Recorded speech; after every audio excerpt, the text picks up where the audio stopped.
आपल्या मुलीवर जो दुर्दैवी अत्याचार झालाय त्याच्यामुळे ती मुलगी काय आपली काय येणार नाही, पण तिला न्याय देण्यासाठी आपण चांगला वकील देऊ आणि त्या नराधमांना अशी शिक्षा कशी होईल याची तरतूद करू. काय बोलतोय आप्पा तू? माझं लेकरू गेलं रे. तू म्हणते कोर्टात जाऊ नये वकील बघू. अरे सामान्य माणसांनी करायचं काय?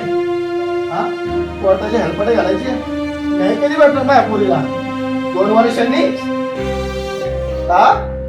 2 वर्ष नाही भेटणार तेव्हा मी का बसू? तर आपल्याला फोडायचं माझ्या लेकराला जपलंय मी. गेलं माझ्या लेकरू. सोन्यासारखी लेक गेली रे बाई, सोन्यासारखी लेक गेली. काय बाय आयुष्यात तेव्हा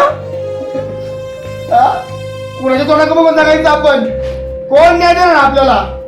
कोण माया मागे उभं राहणार?